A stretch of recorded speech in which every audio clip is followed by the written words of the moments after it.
नमामि शमिशाननिर्वाणरूपं विभुं व्यापकं ब्रह्मवेदस्वरूपं निजं निर्गुणं निर्विकल्पं निरीहं चिदाकाशमाकाशवासं भजेऽहं निराकारमोकारमूलं तुरीयं गिराज्ञानकोतीतमीशं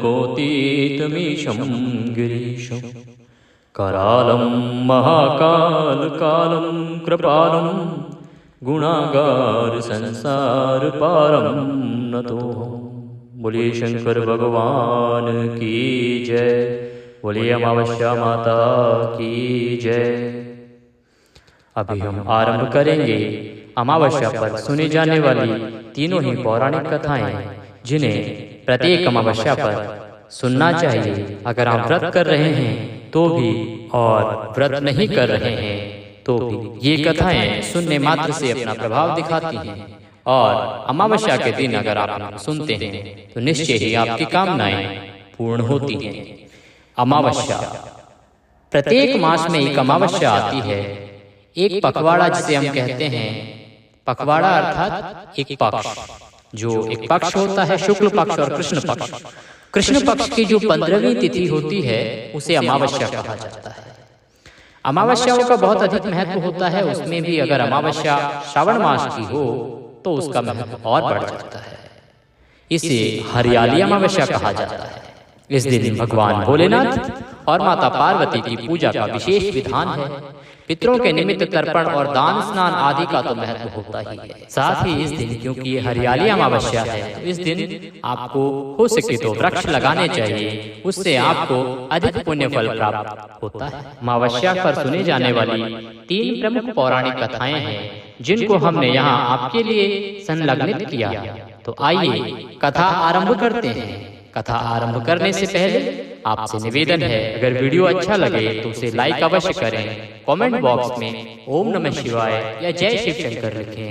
इससे भगवान तो कल्याण करेंगे ही, साथ ही हमारा प्रोत्साहन भी होगा, क्योंकि हमारी पूरी टीम बहुत ही जोश के साथ आपके लिए सभी जानकारी उपलब्ध कराने का प्रयास करती है। और जब आप कमेंट बॉक्स में कुछ लिखते हैं या लाइक करते हैं तो हमारा उत्साहवर्धन होता है, हमारी मेहनत सफल होती है। इसीलिए कृपा करके हमारी टीम के लिए वीडियो को लाइक करें और कमेंट बॉक्स में जय शिव शंकर लिखना ना भूलें। आइए कथा आरंभ करते हैं। बारी बारी से तीनों कथाएं आपको सुनाई जाएंगी। कथा सुनने के लिए एकाग्रचित होकर एक स्थान पर बैठ जाएं और भगवान शंकर के चरणों में मन को लगाएं। कथा सुनना आरंभ करें। एक समय की बात है, राजा अपने महल में अपने परिवार के साथ सुखपूर्वक निवास किया करता था। उसका एक पुत्र था जिसकी शादी हो चुकी थी। राजा की पुत्र वधू ने एक दिन रसोई में रखी हुई सारी मिठाई खा ली। जब उससे पूछा गया कि सारी मिठाई कहाँ गई, तो उसने कहा कि सारी मिठाई तो चूहे खा गए। पुत्र वधू की यह बात चूहों ने सुन ली और वे इस गलत आरोप को सुनकर अत्यंत क्रोधित हुए। इसके बाद उन्होंने राजा की बहू को सबक सिखाने का निश्चय किया। कुछ दिनों के बाद महल में कुछ मेहमान आए। चूहों ने सोचा कि यह अच्छा मौका है राजा की पुत्र वधू को सबक सिखाने का। बदला लेने के लिए चूहों ने बहू की साड़ी चुराई और उसे जाकर अतिथि के कमरे में रख दिया। जब सुबह सेवकों और अन्य लोगों ने उस साड़ी को वहां पर देखा तो लोग राजा की बहू के चरित्र के बारे में बात करने लगे। यह बात जंगल में आग की तरह पूरे गांव में फैल गई। जब यह बात राजा के कानों तक पहुंची तो उसने अपनी पुत्र वधू के चरित्र पर शक किया और शक करते हुए उसे महल से निकाल दिया। राजा की बहू महल से निकाले जाने पर एक झोंपड़ी में रहने लगी और नियमित रूप से पीपल के एक वृक्ष के नीचे दीपक जलाने लगी। इसके साथ ही वह पूजा करके गुड़ धानी का भोग लगाकर लोगों में प्रसाद वितरित करने लगी।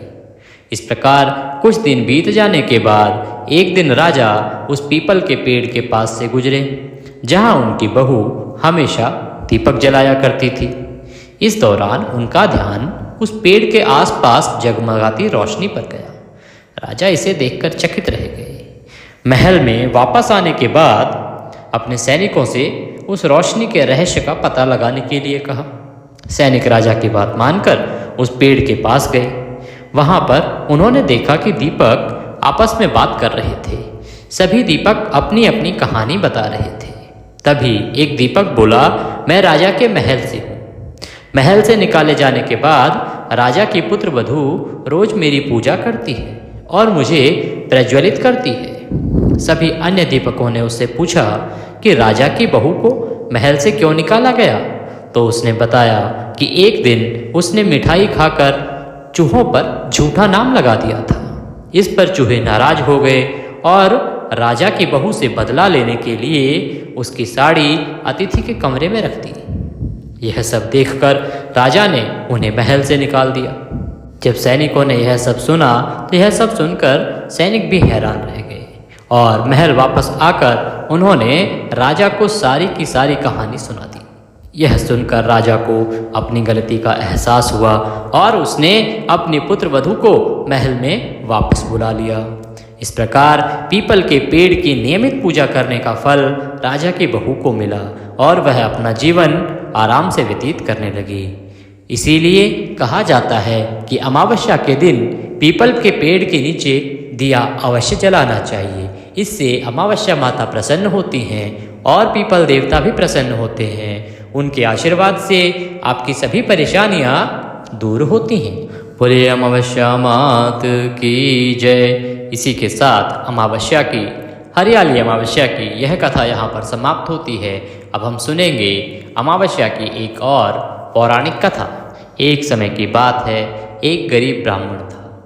उसके पास संतान नहीं थी। उसने बहुत प्रयत्न किया, लेकिन बहुत प्रयत्नों के बाद जब उसे कोई संतान नहीं हुई तो उसने अपनी ब्राह्मणी से कहा कि मैं कहीं जंगल में जाकर भगवान की तपस्या करूँगा, क्योंकि यहाँ गांव के सभी लोग तुम्हें ताने देते हैं, तुम्हारा उपहास उड़ाते हैं। बिना संतान के हमारा जीवन बहुत मुश्किलों भरा हो गया है। तो मैं जंगल जाता हूँ, वहाँ भगवान की तपस्या करता हूँ और तपस्या से मैं वरदान लेकर ही लौटूंगा। इस प्रकार से ब्राह्मण जंगल में चला गया। वहाँ एक पीपल के वृक्ष के नीचे उसने आसन लगाया और भगवान की तपस्या करनी आरंभ कर दी। तपस्या करते करते करते उसे बहुत दिन व्यतीत हो गए, बहुत महीने, बहुत वर्ष व्यतीत हो गए, लेकिन भगवान प्रसन्न नहीं हुए, भगवान के दर्शन उसे नहीं हुए। वह प्रयत्न करता रहा, परंतु जब भगवान प्रसन्न नहीं हुए तो वह बहुत निराश हो गया और निराशा में उसने निर्णय लिया कि अब वो इस प्रकार से घर वापस नहीं जा सकता है, क्योंकि वो अपनी ब्राह्मणी को कह के आया था कि वह वरदान में बालक लेके ही आएगा, भगवान को प्रसन्न करके ही वापस लौटेगा। परंतु भगवान क्योंकि उसकी नहीं सुन रहे हैं, प्रसन्न नहीं हो रहे हैं, इसीलिए अब वो आत्मत्याग कर देगा, अर्थात वह अभी अपने प्राण त्याग देगा। इसके लिए वह अपने प्राण त्यागने के लिए उस वृक्ष पर फांसी का फंदा बनाकर लटकने ही वाला था कि तभी वहाँ पर अमावस्या माता प्रकट हुई। बोली अमावस्या मात की जय। अमावस्या माता उस वृक्ष के नीचे प्रकट हुई और बोली, हे ब्राह्मण देव, क्यों परेशान होते हो, क्यों व्यर्थ अपने प्राण गंवाते हो, रुको। उसने अमावस्या माता को प्रणाम किया और कहा, हे माता, मैं बहुत परेशान हूँ। मैं इतने दिनों से भगवान की आराधना कर रहा हूँ, तपस्या कर रहा हूँ, भगवान प्रसन्न नहीं हो रहे हैं और बिना संतान के मेरा और मेरी पत्नी का जीवन बहुत दुर्भर हो गया है। तो अमावस्या माता बोली, हे ब्राह्मण देव, मैं तुम्हें वचन देती हूँ, तुम अपनी पत्नी के पास वापस लौट जाओ और उसे कहना कि प्रत्येक अमावस्या पर 1 कटोरी चावल दक्षिणा सहित किसी योग्य ब्राह्मण को दान दे और मेरा अमावस्या के दिन व्रत करे। निश्चित ही 10 महीने के अंदर आपको संतान की प्राप्ति होगी। ब्राह्मण यह सब सुनकर बहुत प्रसन्न हुआ।